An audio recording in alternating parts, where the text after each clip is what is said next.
magie, il y a des blocages. Puis en cette magie, il y a des persécutions. Dès que j'arrive, dès que j'arrive, dès que j'arrive, dès que j'arrive, dès que j'arrive, dès que j'arrive, dès que j'arrive,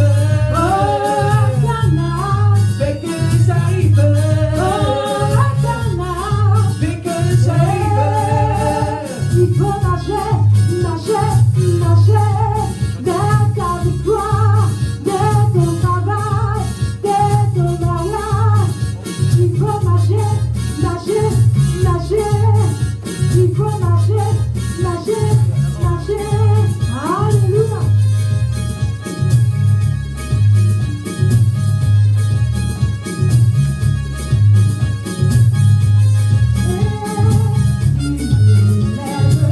Dans mes chiffres, c'est Jésus-Christ.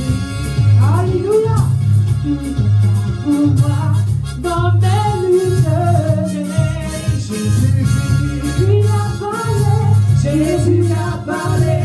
je veux voir que je puisse lutter pour sa gloire. Pas m'oublier ma victoire. C'est Jésus-Christ.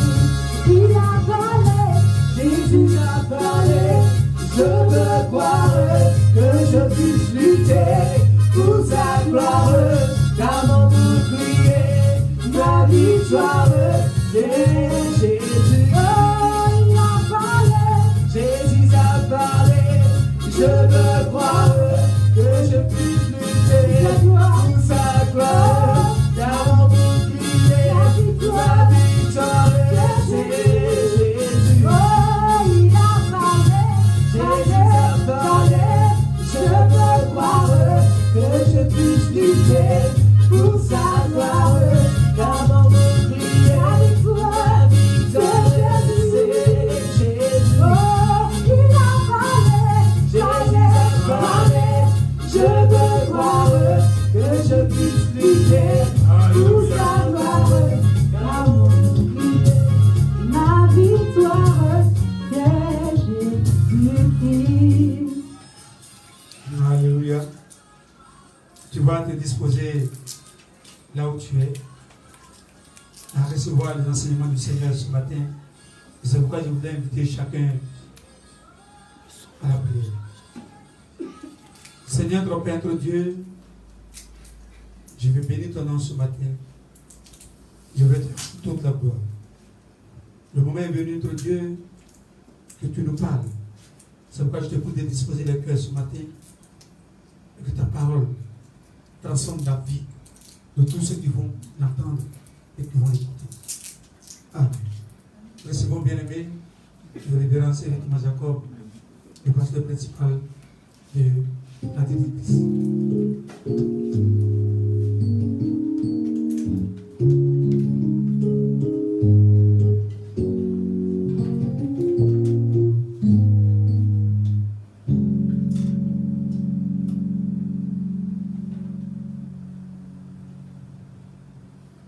Je vous salue bien-aimés et chers fidèles de l'ami de Facebook, vous qui nous assistez de tous les pays, nous vous saluons et bénissons le Seigneur pour vos vies et pour notre vie.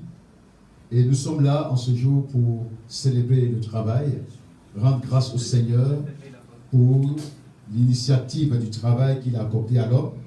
Car notre Dieu est celui qui a initié le travail. La Bible dit qu'il a travaillé pendant 6 jours.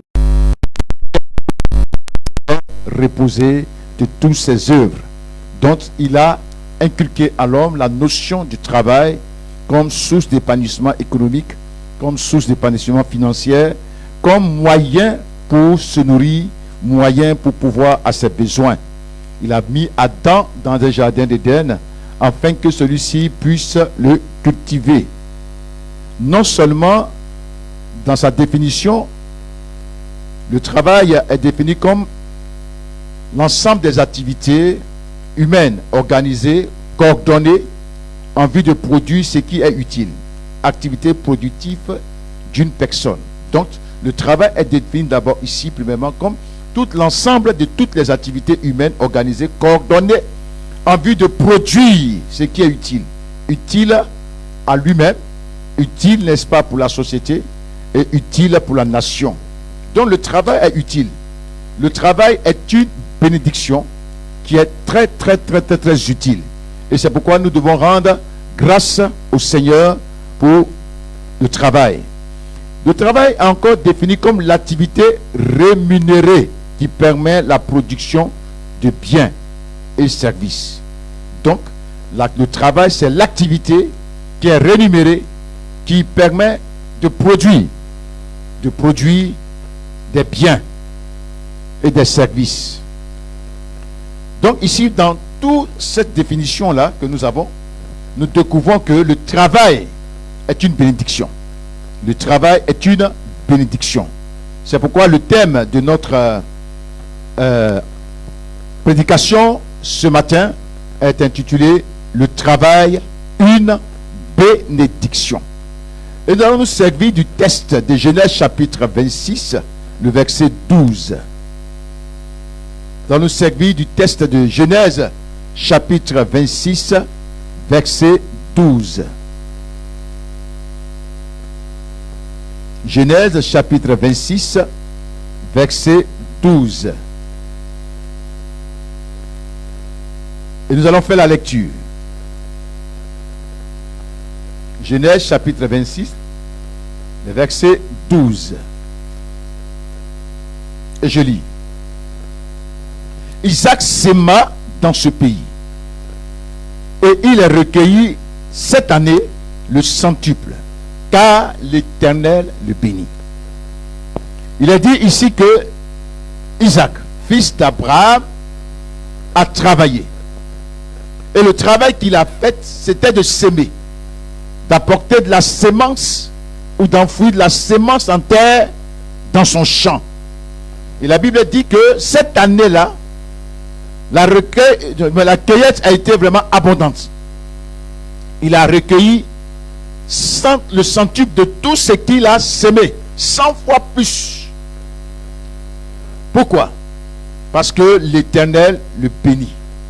Donc, on voit là que la quantité de la production a été centuplée. Donc, par conséquent, le centuple ici est présenté comme le fruit d'une bénédiction que Dieu a accordé à Isaac pour le travail qu'il a fait.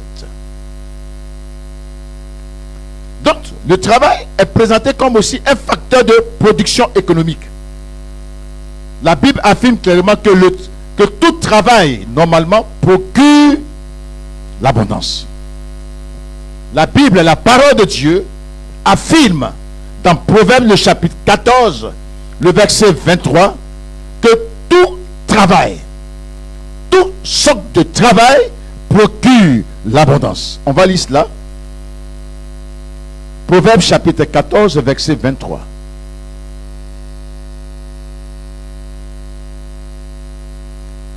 Proverbes 14, verset 23. J'ai demandé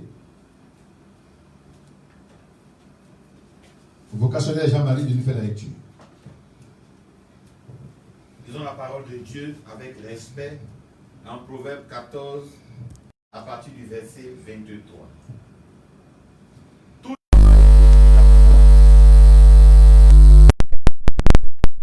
ne mène qu'à la 17. Amen.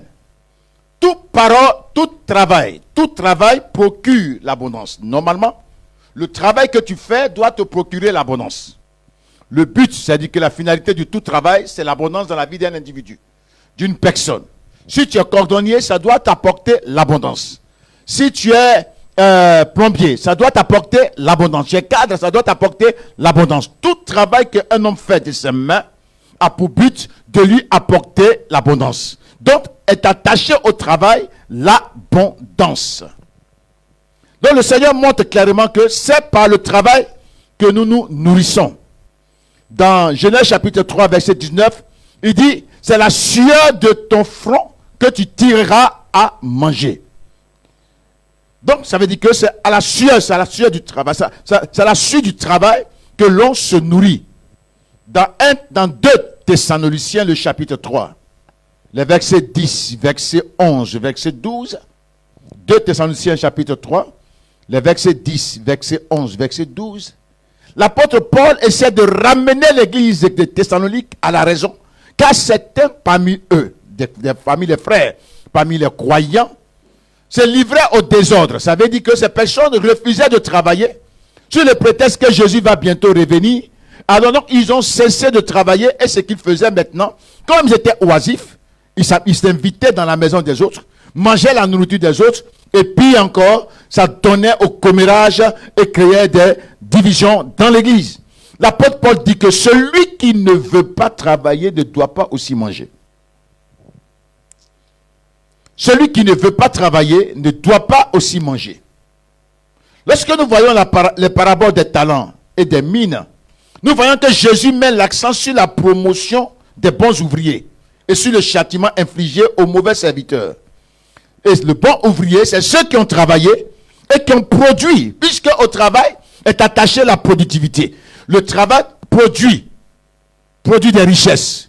Donc, il a donné des talents à certains, à un premier 5, au deuxième 2 et au troisième 1 talent. Mais dans la parabole des mines, il a donné 1 talent à 10 personnes.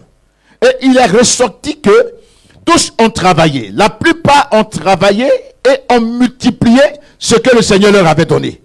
Donc, ils ont produit plus. Le Seigneur les a récompensés, les a bénis. Mais ceux qui n'ont pas travaillé, ceux qui ont caché ce talent ou cette mine, ont été châtiés. Ce qui relève que le Seigneur veut la productivité, veut que nous multiplions ce qu'il nous donne. Le Seigneur veut l'abondance, parce que le travail, normalement, doit produire l'abondance. Ton travail doit t'apporter l'abondance. Par le travail, ton travail doit croître, ton travail doit se développer, ton travail doit produire. Alors, pour pouvoir être capable de produire et de pouvoir être capable de faire croître notre entreprise, progresser, il y a des aptitudes que nous devons posséder. Amen. Il y a des aptitudes. Si tu n'as pas ces aptitudes-là, il te sera difficile de progresser. La première aptitude que l'on doit avoir, c'est la détermination. La détermination. Il faut être une personne déterminée. Ici, lorsque nous parlons de la détermination, nous parlons, n'est-ce pas, du fait d'être quelqu'un de décidé à réussir.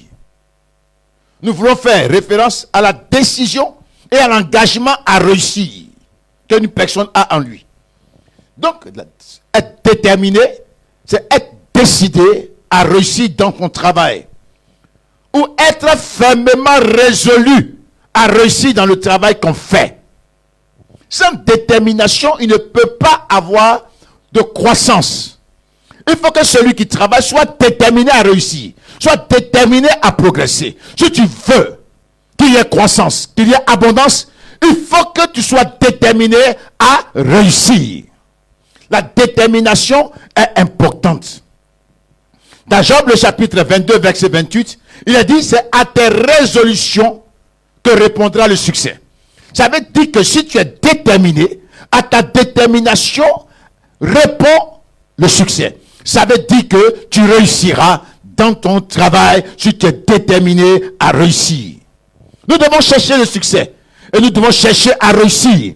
Et pour cela, nous devons être fermement enracinés dans notre cœur, dans notre conscience, à pouvoir réussir. Alors, le succès s'attachera à cette détermination et nous réussirons. Il y a beaucoup de personnes qui sont des personnes souvent irrésolues. À la moindre difficulté, elles abandonnent.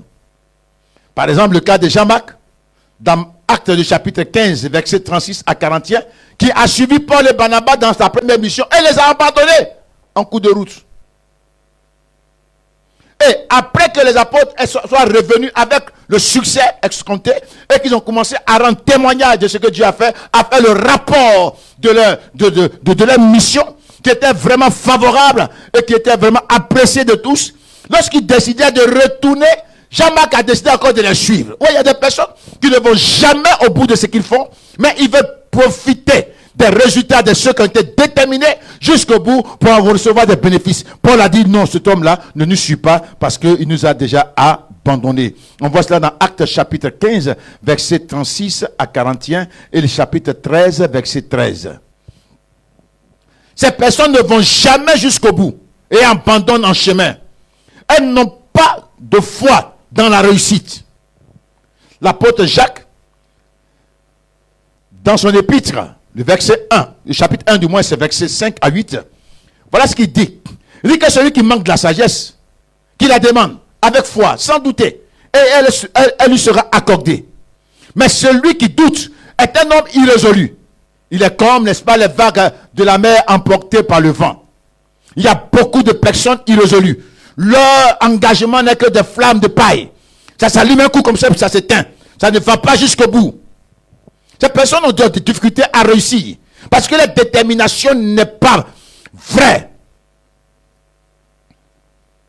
Tu dois être déterminé. Tu dois être résolu.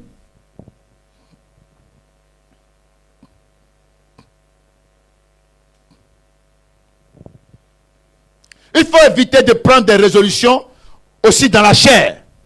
Il y a des personnes qui, n'est-ce pas, manifestent une certaine détermination. Elles sont irrésolues parce qu'elles ne vont pas jusqu'au bout, parce qu'elles le font dans la chair. Elles le font sur, n'est-ce pas, sur l'émotion, sur le moment, sur les circonstances du moment. Elles dégagent un engagement, une détermination, mais qui en réalité ne va pas jusqu'au bout parce que c'est charnel.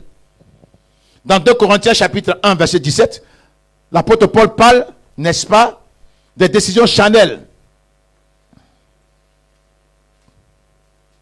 2 Corinthiens, chapitre 1, verset 17. On peut lire cela? Et je vais demander au pasteur vocationnaire de s'apprêter aussi à lire Ésaïe 30, verset 10. 2 Corinthiens 1, verset 17.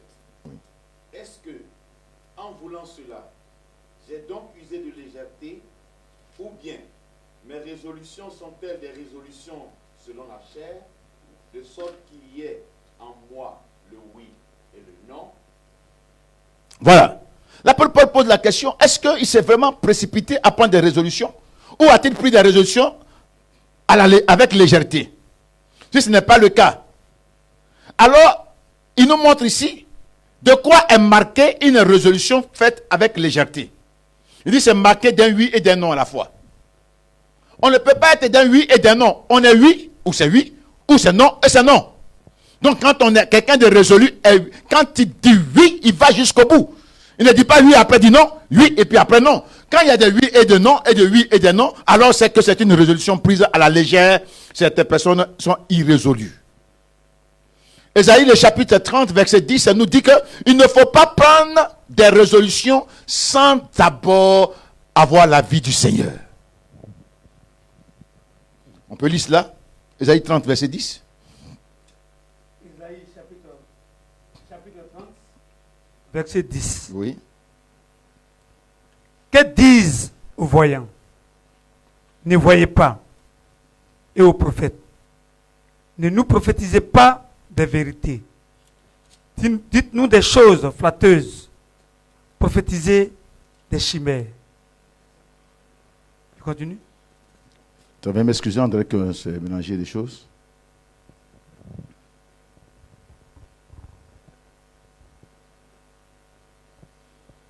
Oh, je me suis trompé un peu de verset. Parce que dans ce verset que j'ai mal marqué, il est dit que malheur à ceux qui prennent des résolutions sans moi. Malheur à ceux qui prennent des résolutions sans moi. Beaucoup de personnes prennent des décisions sans consulter Dieu. Ils prennent des décisions sans se référer au Seigneur. Si tu as l'habitude de prendre des décisions sans te référer au Seigneur, tu ne réussiras pas. Tu vas échouer. Avant d'engager quoi que ce soit, et de te déterminer à faire quelque chose, il faut d'abord consulter le Seigneur lui-même. Il faut le consulter. Il faut te référer à lui. Il faut le chercher et avoir sa caution dans ce que tu entreprends. Deuxième aptitude, c'est être courageux et travailleur. Beaucoup de personnes veulent réussir, mais elles ne sont pas courageuses. Elles ne sont pas des personnes travailleuses. C'est pourquoi elles ne réussissent pas. Si le travail apporte l'abondance, cela n'exclut pas le courage et la détermination à réussir. Ces aptitudes sont importantes. Prenons Proverbe le chapitre 12, verset 27. Jean-Marie va lire Proverbe 12, verset 7. Après Proverbe 13, 14. Et le pasteur Désiré va lire Proverbe 21, verset 25. On peut lire cela. Proverbe chapitre 12, verset 27. Lisons la parole de Dieu, s'il vous plaît. Le paresseux ne rôtit pas son gibier, mais le précieux trésor d'un homme, c'est l'activité. Amen. Il a dit que le paresseux ne peut pas rôtir son budget, son gibier. Il ne fait même pas faire rôtir. Il est paresseux, il ne le fait pas. Et il laisse la viande, n'est-ce pas, fraîche comme ça. Et à midi, il veut manger de la viande rôtie. Mais tu n'as rien rôti. Comment tu vas manger de la viande rôtie? Tu es paresseux. Puis, il est révélé ici que c'est l'activité d'un homme. C'est-à-dire c'est l'homme qui travaille, l'homme qui est courageux. C'est son activité qui lui procure de la joie et du respect. En ce qui concerne Ésaïe 30, concernant les personnes qui prennent des résolutions sans Dieu, c'est le verset 1. Ésaïe 30, verset 1. Il a dit, malheur dit l'Éternel aux enfants rebelles, qui prennent des résolutions sans moi, et qui font des alliances sans ma volonté, pour accumuler péché sur péché. Vous voyez, voilà.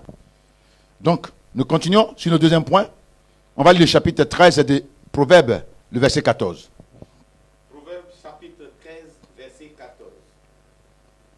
L'enseignement du sage est une source de vie pour détourner des pièges de la mort. Proverbe 13, 14.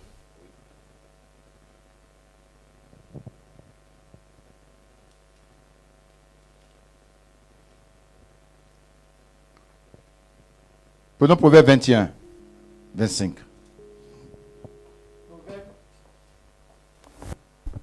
Proverbe chapitre 21, verset 25.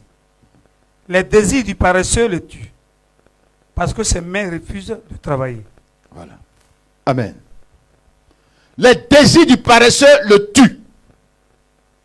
Ses mains, pourquoi? Parce que ses mains refusent de travailler. Bien aimé, il faut être courageux. Il faut être déterminé, mais il faut être courageux à travailler. C'est ceux qui, n'est-ce pas, sont en activité. Ceux qui sont courageux dans le travail, qui réussissent et assouvissent leurs désirs. C'est pourquoi le Seigneur n'aime pas les paresseux. Parce que le paresseux a des désirs qu'il ne peut pas assouvir, alors il s'aigrit comme tous ceux qui réussissent. Et il se plaint à tout moment. Le paresseux trouve toujours des excuses pour ne rien faire. Proverbe chapitre 20, le verset 4. Que va lire le pasteur Jean-Marie, vocationnaire, et puis le pasteur Désiré va lire Proverbe 22, verset 13. Proverbe 20, verset 4. À cause du froid, le paresseux ne laboure pas. À la maison, il voudrait récolter, mais il n'y a rien. Voilà. On dit à cause du froid, le paresseux ne laboure pas. C'est-à-dire qu'il ne travaille pas son champ. Il ne va pas au champ dire, ah, il fait trop froid matin. Il y a la rosée. Il fait trop froid. Et continue de dormir. Il ne laboure pas. Et quand le temps de la moisson vient, il voudrait récolter, mais il n'y a rien. Si tu n'as pas labouré pour s'aimer, comment veux-tu récolter? Dieu accorde l'abondance. Il dit au travail, t'attacher l'abondance, mais l'abondance acquiert au prix du travail. Il faut être courageux. Proverbe 22, verset 13. Proverbe chapitre 22, verset 13. Le paresseux dit. Le paresseux dit. Il y a un lion dehors. Oh, il y a un lion. Je serai tué dans les rues. Si je vais là, je serai tué. Oh, il y a des brigands. Il y a des microbes. Oh, il y a des gangsters.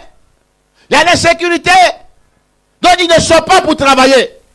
À la fin, c'est la pauvreté qui le saisit.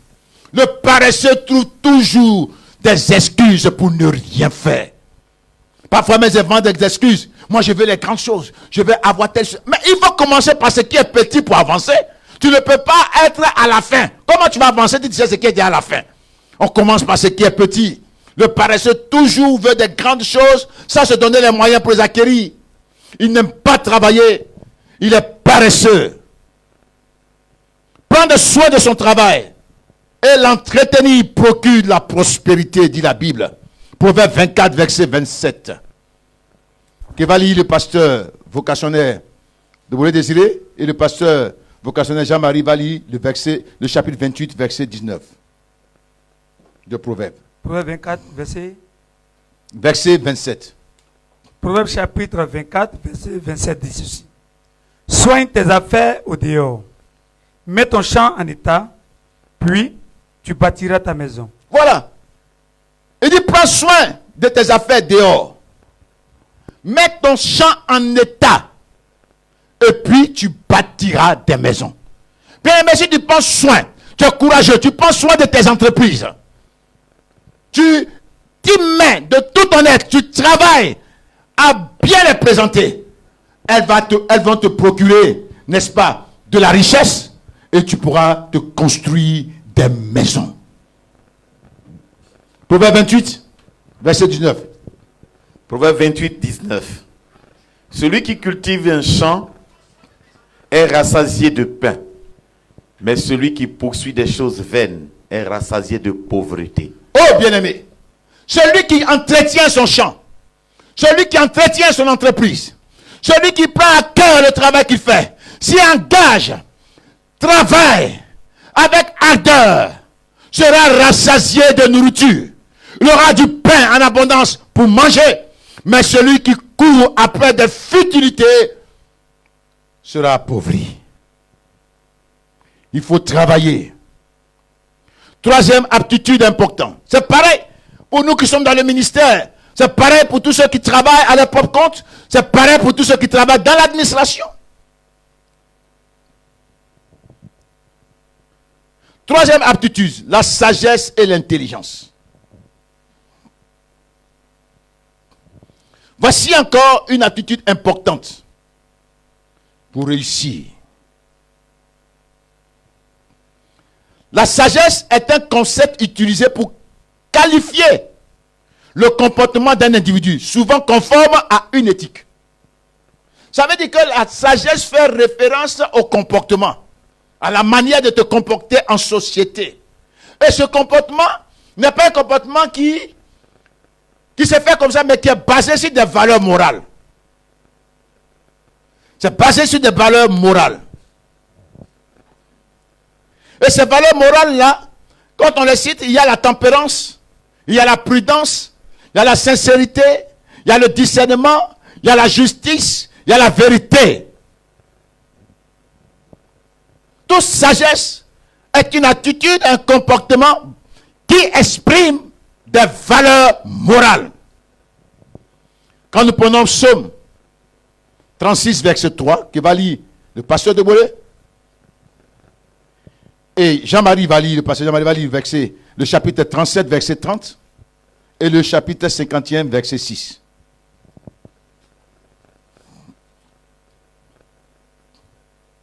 Psaume 56, verset 3.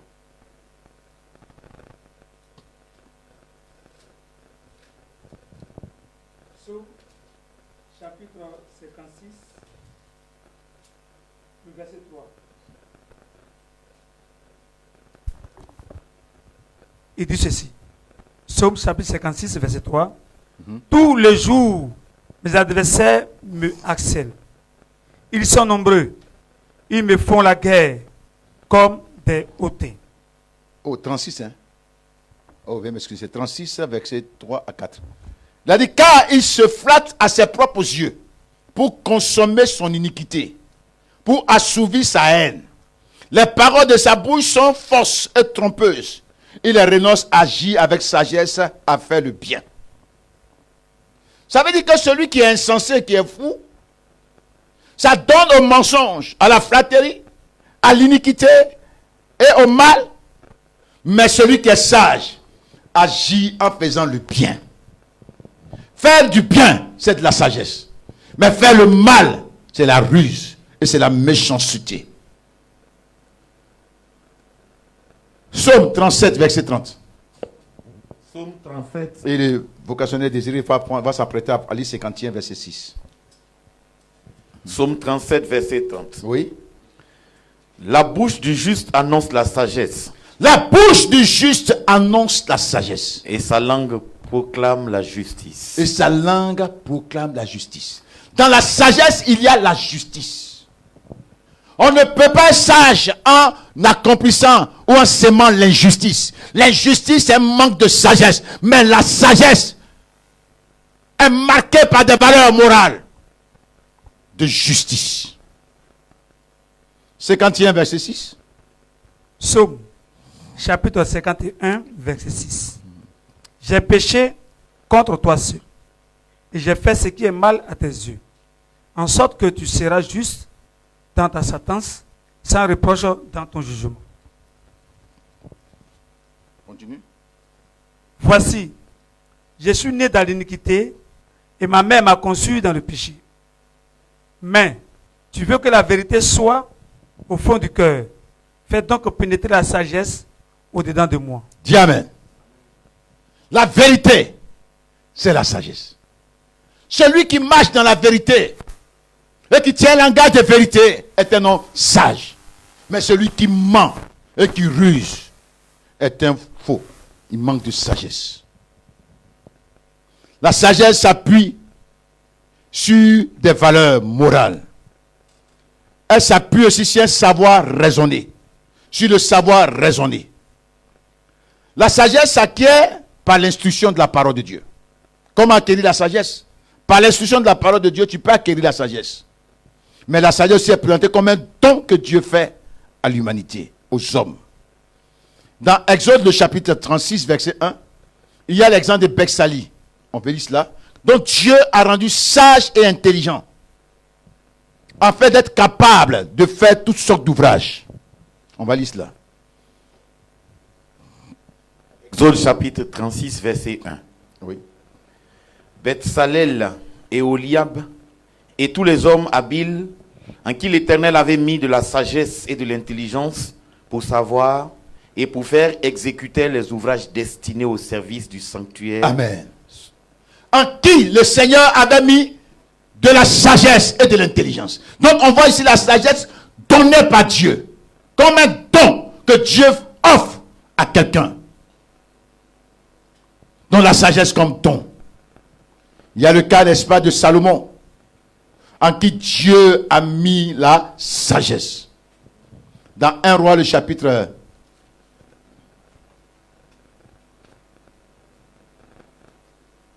Le cas de Salomon, dont Dieu a rendu sage.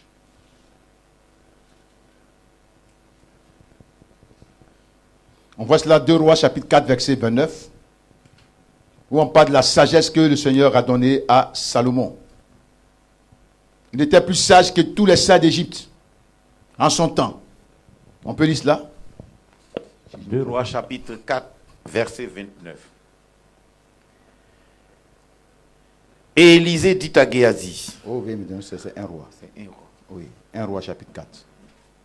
1 Roi chapitre 4 verset 29. 1 Roi chapitre 4 verset 29.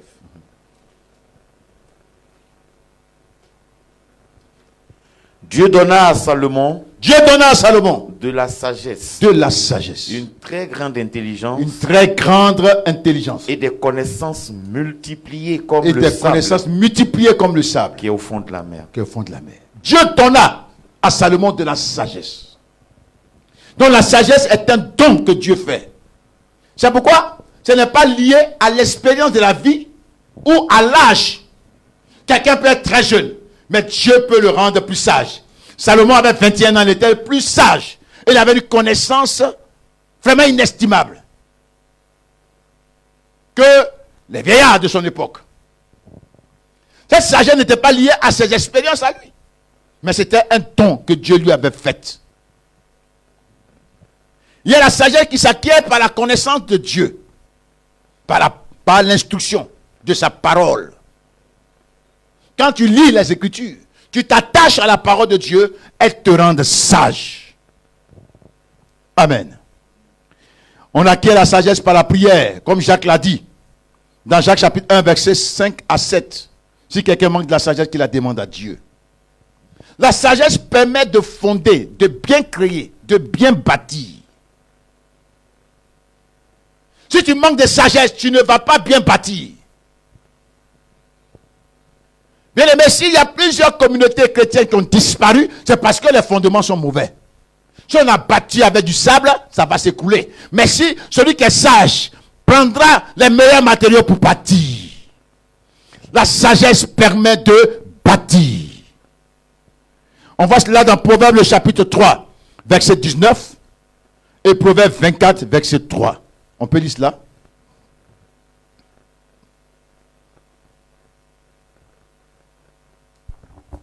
Proverbe chapitre 3, verset 19. C'est par la sagesse que l'Éternel a fondé la terre. C'est par la sagesse qu'il a fondé la terre. C'est par l'intelligence qu'il a fermé les cieux. C'est par l'intelligence qu'il a rendu ferme. Bien aimé, la sagesse te permet de fonder.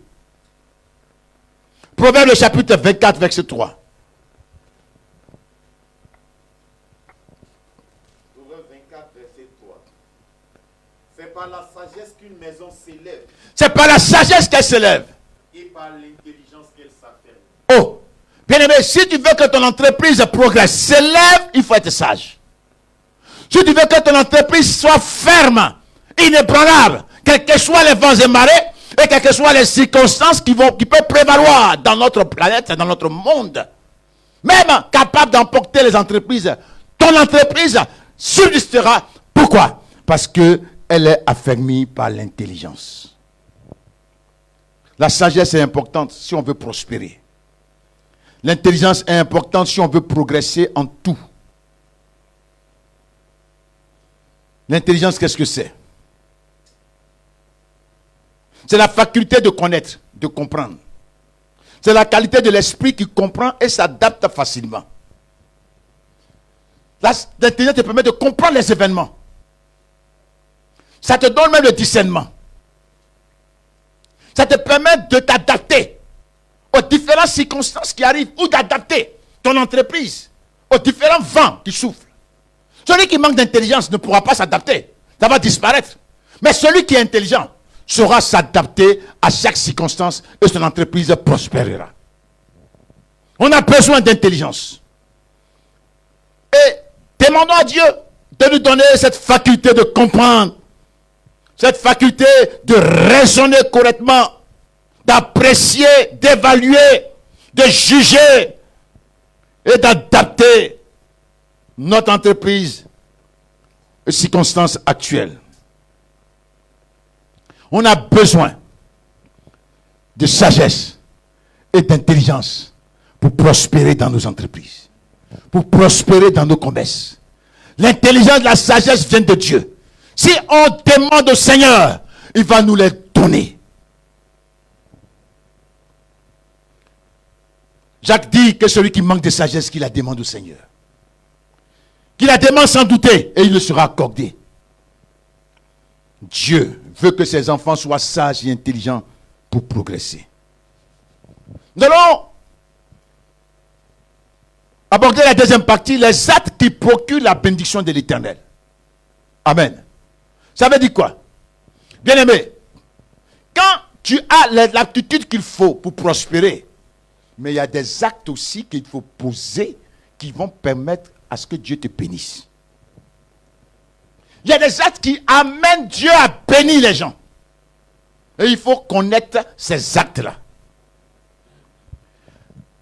Le premier acte que nous devons poser, et nous devons toujours chercher à poser, c'est l'observation de la parole de Dieu. Celui qui s'attache à la parole de Dieu, la met en pratique, marche selon elle, la médite jour et nuit, pour obéir à tout ce qui est écrit dedans, va prospérer. Le Seigneur va le bénir. Dieu dit à Jésus que ce livre de la loi ne s'éloigne point de ta bouche. Médite-la jour et nuit, afin que tu réussisses dans toutes tes entreprises. Dans Deutéronome, le chapitre 28, verset 1 à 14, dit, si tu obéis à mes prescriptions, au commandement que je te donne aujourd'hui, si tu marches selon elles, voici les bénédictions qui viendront sur toi et qui t'atteindront. Bien-aimé, celui qui marche selon la parole de Dieu est béni de l'Éternel. Dieu bénit ceux qui sont obéissants à sa parole. Ceux qui la mettent en pratique. Il y a beaucoup de chrétiens qui sont sages, qui sont intelligents, qui sont courageux, qui ont les aptitudes, mais malheureusement sont infidèles, désobéissants, rebelles à la parole de Dieu. Et ils ne réussissent pas. Toutes ces aptitudes sont importantes, mais sans la touche de Dieu, ça ne sert à rien. Bien-aimé, il faut comprendre, la Bible dit, Isaac sema, et cette année, il a recueilli au centuple. Pourquoi? Parce que l'Éternel le bénit. Mais comment Dieu va te bénir? Dieu bénit celui qui observe et met en pratique ses commandements. Dans le psaume 1, chapitre 1, verset 1 à 6, on va lire cela.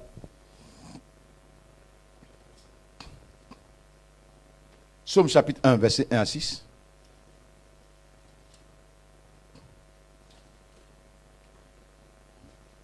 Psaume 1, verset 1 à 6. Oui. Heureux l'homme qui ne marche pas dans le conseil des méchants, qui ne s'arrête pas sur la voie des pécheurs et qui ne s'assied pas en compagnie des moqueurs, mais qui trouve son plaisir dans la loi de l'Éternel et qui la médite jour et nuit. Il est comme un arbre planté près d'un courant d'eau. Près d'un courant d'eau, celui qui médite la parole de Dieu jour et nuit. Qui donne son fruit en sa saison. Il donnera ses fruits en sa saison. Et dont le feuillage ne se flétrit Ce point. feuillage ne se flétriront point. Tout ce qu'il fait lui réussit. Tout ce qu'il fera lui réussira. Pourquoi? Parce qu'il a la bénédiction de l'Éternel.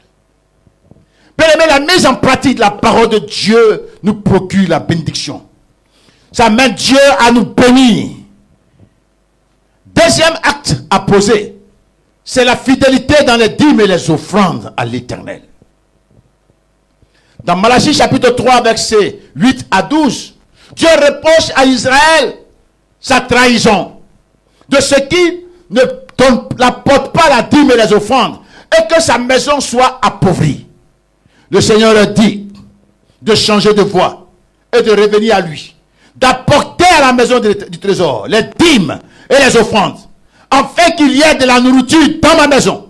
Mettez-moi de la sorte à l'épreuve, et vous verrez si pour vous, je n'ouvre pas les écrits des cieux, si je ne déverse pas sur vous la bénédiction en abondance, vous serez appelés une nation de délices. Pour vous, je menacerai le dévoreur, et ne vous détruira plus la vigne. La fidélité dans les dîmes et les offrandes amène Dieu à bénir son peuple, attire la bénédiction de Dieu.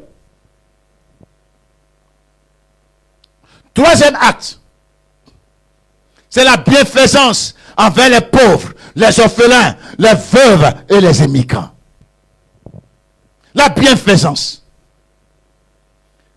attire la bénédiction de Dieu, la faveur de Dieu sur une personne. Dans Deutéronome, le chapitre 15, versets 7 à 11, on va lire cela.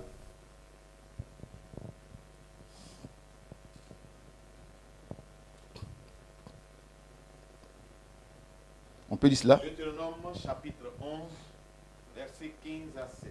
Oui. Je mettrai aussi dans tes champs de l'herbe pour ton bétail, et tu mangeras, et tu te rassasieras. Gardez-vous de délaisser, séduire votre cœur, de vous détourner, de servir d'autres dieux, et de vous prosterner devant eux. Deutéronome 15, verset 7 à 11. Voilà. Deutéronome 15, versets 7 à 11. Oui. S'il y a chez toi quelques indigents, S'il y a chez toi quelques indigents, d'entre tes frères, dans tes frères, dans l'une des portes, dans l'une des portes, au pays que l'Éternel ton Dieu te dans donne, le pays que l'Éternel ton Dieu va te donner, tu n'en dissuceras point ton tu ne cœur, rendras pas ton cœur dur. et tu ne fermeras point ta main devant ton Tu frère ne fermeras indigent. pas ta main devant ton frère indigent. Mais tu lui ouvriras ta main, Mais tu lui ouvriras tes mains et tu lui prêteras et tu lui prêteras de quoi pouvoir de quoi pouvoir à ses besoins. à ses besoins. Garde-toi Garde-toi d'être assez méchant d'être assez méchant pour dire en ton cœur, pour dire à ton cœur, la 7e année, la 7e année, l'année du relâche, l'année du relâche approche. approche. Garde-toi d'avoir un œil sans pitié pour ton frère, Garde-toi d'avoir un œil sans pitié pour les pauvres et les indigents qui sont dans tes portes, de l'indigent, de l'indigent, et de lui faire un refus. et de lui faire un refus. Tu crieras à l'Éternel Tu contre toi, crieras à l'Éternel contre toi et tu te chargerais de tes et tu péchés. te chargerais de certains péchés. Verset 10. Donne-lui, Donne-lui. et que ton cœur ne lui donne point à regret. Faut pas le donner avec des regrets. Car, Car à cause de cela, à cause de cela, l'Éternel ton Dieu l'Éternel ton Dieu te bénira te bénira dans tous tes travaux, dans tous tes travaux, dans toutes tes dans entreprises. toutes tes entreprises. Il y aura toujours des indigents Il aura tous les indigents dans le pays. dans ton pays. C'est pourquoi C'est pourquoi je te donne ce je commandement. te donne ce commandement. Tu ouvriras ta main Tu ouvriras tes mains à ton frère, à ton frère, aux pauvres, aux pauvres à l'indigent et à l'indigent de ton pays. de ton pays. La bienfaisance. Il dit, si nous exerçons de la bienfaisance envers les indigents, les pauvres, les veuves, les orphelins, les personnes vulnérables, Dieu dit, pour cela je te bénirai et je bénirai tout ton travail. La bienfaisance attire la faveur et la bénédiction de Dieu dans la vie d'un homme. Bien aimé, la gentillesse n'est pas une bêtise, mais au contraire, une sagesse. Celui qui donne aux pauvres prête à l'Éternel. Celui qui prend soin de la veuve prête à l'Éternel. Celui qui prend soin de l'orphelin prête à l'Éternel. Celui, n'est-ce pas, qui fait de la solidarité, de la bienfaisance prête à l'Éternel. C'est pourquoi je salue les ONG qui font de la bienfaisance envers les prisonniers, envers les veuves, envers les orphelins, tous ceux qui posent des actes dans cette crise, dans le but de pouvoir les aider à pouvoir avoir un tant soit peu de quoi manger. Sachez que Dieu bénira tout votre travail. Enfin, le dernier acte, c'est prendre soin des serviteurs de Dieu. Bien aimé, aujourd'hui, prendre soin des serviteurs de Dieu est sujet à débat. C'est vrai, il y en a plusieurs faux qui, par des actes, ont jeté du discrédit sur la corporation. Mais cela ne saurait annuler la parole du Seigneur. S'il y a des faux, il y a des vrais. C'est parce qu'il y a des biais originaux qu'il y a des photocopies et des faux. Les vrais sont là. Dans Matthieu, le chapitre 10, verset 41, il dit, celui qui reçoit un prophète en qualité de prophète a sa récompense. Celui qui reçoit un juste en qualité de juste a sa récompense. Il faut recevoir un vrai prophète. Si tu le reçois bien, tu l'honores, tu seras récompensé. Si tu reçois un juste, un enfant de Dieu qui est juste, qui est fidèle, qui est obéissant à Dieu, tu seras aussi récompensé. Dieu bénit tous ses serviteurs. Et Dieu bénit tous ceux qui, n'est-ce pas, font du bien à ses serviteurs et à ses enfants. Quand il a envoyé des apôtres en mission, il leur a dit, la maison où vous frapperez qui va vous recevoir, que votre Père demeure dans cette maison. Demeurez-y et mangez là-bas. Amen. Vous comprenez? Pourquoi? Il dit que ta paix, notre paix va demeurer dans cette maison. Bien aimé, il n'y a rien de plus précieux que la paix. La paix dans sa vie, la paix dans sa maison, la paix dans son foyer. Je ne parle pas du salut, je ne parle pas des biens de bénédiction, mais la paix, elle est essentielle, elle est importante. Quand il y a la paix dans la maison, quand il y a la paix en tout, la paix dans tes entreprises, la paix dans tes activités, tu prospères. Il y aura la paix, il n'y aura pas de trouble, il n'y aura pas de quoi que ce soit qui puisse troubler ta paix. La femme sunamite a pris soin d'Élisée. Elle lui a construit une chambre en hauteur. Elle lui a fait manger chaque fois à sa table. Elle a pris soin. Elle a allégé son ministère. En retour, elle a reçu la bénédiction du prophète et elle a conçu un fils. Quand ce fils fut décédé, le prophète est venu la ramener à la vie. Dieu l'a béni. On voit cela dans 2 Rois, le chapitre 4, versets 8 à 17. Et sans parler de la veuve qui a reçu Élie, qui avait seulement un poignet de farine dans le pot et puis un peu d'huile. Mais le fait qu'elle a bien reçu le prophète de Dieu et qu'elle a recueilli et qu'elle lui a fait à manger avant elle et son fils, la Bible dit que la farine et l'huile n'ont jamais manqué dans le pot. Cette femme, pendant cette période de famine, elle avait à manger. Ce sont ces actes-là, bien-aimés, qui attirent la faveur de Dieu sur tous ceux qui entreprennent, sur tous ceux qui font des activités, sur tout chrétien qui les met en pratique. Les attitudes te permettent de réussir, mais c'est la bénédiction de l'Éternel qui fait réussir. Que Dieu vous bénisse. Bonne fête de travail à tous et à toutes. Et que vous mettiez en pratique cet enseignement de la parole de Dieu dans votre vie. Et vous expérimenterez la parole du Seigneur, la bénédiction de Dieu. Que Dieu vous bénisse dans vos maisons, bénisse vos familles. Et je vous fais accompagner avec le psaume 128 que va lire le vocationnaire Jean-Marie. Le psaume 128 pour terminer. Le psaume 128 pour terminer. Tu vas lever la main, c'est la bénédiction de l'Éternel pour toi et pour ta maison.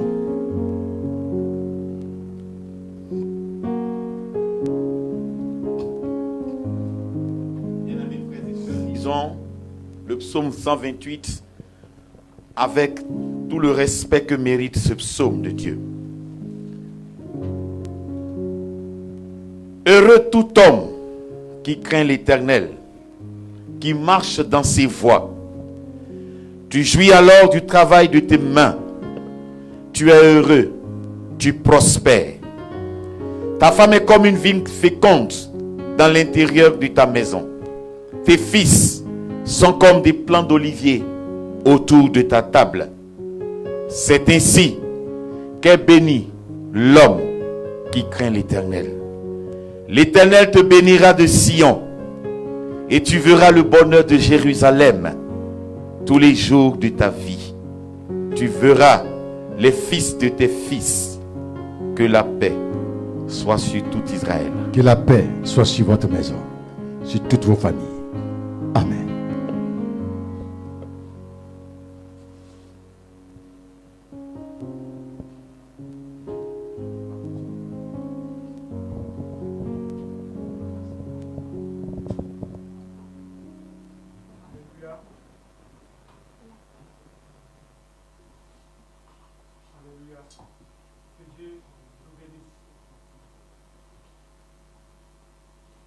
Nous tirons vers la fin de notre programme. Et nous allons passer à un moment aussi très important. Passer un moment d'offrande. Notre Dieu nous demande de l'adorer en tout lieu. En tout lieu. Et je vais demander au groupe musical de nous conduire dans un petit cantique.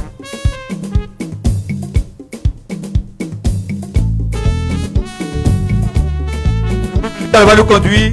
Il a redonné la vie à mon âme après tant d'années de souffrance. Christ a redonné la vie à mon il a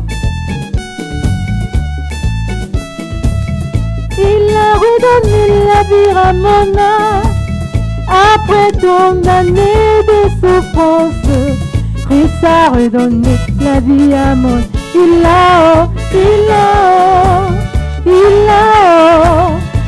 a redonné la vie à mon âme après tant d'années de souffrance. Christ a redonné la vie. Merci à Seigneur. mon âme. Nous allons prier pour les offrandes. Seigneur, notre Père, notre Dieu, je veux bénir ton nom ce matin. Bénis les offrandes, notre Père, que tes enfants t'ont apporté, Seigneur, notre Père, notre Dieu. Bénis aussi les mains de ceux qui n'ont pas pu ce matin. Et permets, Seigneur, notre Père, notre Dieu, que leur grenier soit béni au nom de Jésus. Amen. Oui, nous sommes à la fin de notre programme. Nous allons maintenant passer aux annonces de ce moment.